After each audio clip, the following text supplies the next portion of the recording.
Imana ni nziza, niyo kamere yayo, turabagezaho kubihamya.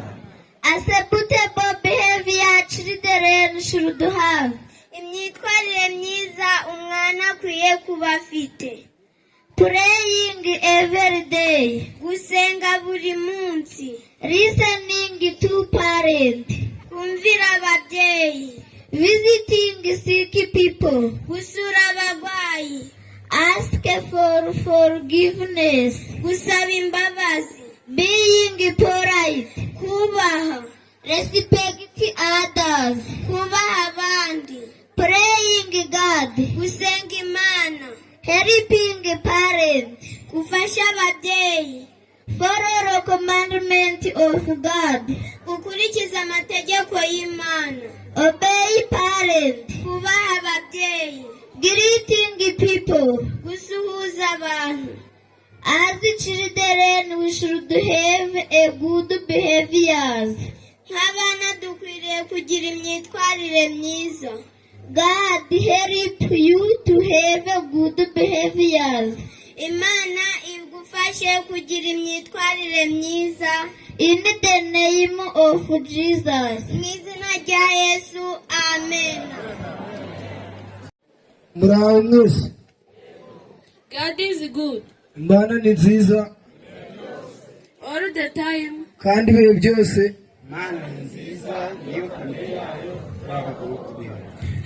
Happy Sabbath. Isabato nziza. My name is Tuyisenge Eliada. Amazina ye yitwa Tuyisenge Eliada, ntari wenyine, ari kumwe n'ubita Ndayize Olivier. I can list some negative effect drug use. Tugiye kubabwira bimwe mu ngaruka mbi zo gukoresha ibiyobyabwenge. Educational and dependence. Kubatwa n'ubusinzi.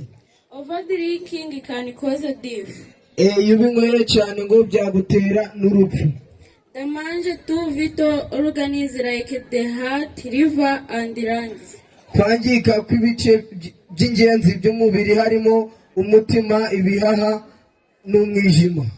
Increase the risk of infectious disease. Kongera amahirwe menshi yo kuba wakandura indwara zandura. Mental health insurance. Ibibazo byo mu mutwe. Impaired judgment and decision making. Gufata imyanzuro nabi. Accident and injuries. Ngo bira iyo ubikoresheje cyane byaguteza impanuka, kandi izo mpanuka wazanazivunikiramo. Social problems. Ibibazo by'imibereho. Financial difficulties. Ibiyobyabwenge ngo bitewe n'uko bigurwa n'amafaranga byanaguteza ingaruka zo kuba wabura amafaranga. Cognitive impairment. Kudatekereza neza. Respiratory problems. Ngo ibibazo byo guhumeka nabi. Heart problems. Ngo byaguteza n'ibibazo byo mu mutima. Increase the risk of cancer. Amahirwe menshi iyo bikoresheje buriya biyobyabwenge, amahirwe menshi ngo byaguteza n'uburwayi burimo kanseri. Malnutrition and weight loss. Ngo imirire mibi kandi wagabanya n'ibiro. Skin problems. Ibibazo by'uruhu. Sleep disturbances. Ngo biragoye iyo biriya biyobyabwenge wabikoresheje igihe cyo gusinzira birakugora. Mood swings. Ngo ibyishimo byawe bigenda bihindagurika. Development of tolerance. Kuba ikigenge. Withdrawal symptoms when not using the drug. Ngo n'igihe wabikoresheje igihe wagwaye ibimenyetso ntabigaragara, kandi n'igihe bigaragariye igihe ugiye kwa muganga bakaguha imiti ukumva ko urazinywa ukoresheje ibiyobyabwenge, kandi ntabwo ari byiza. Damage to developing brains.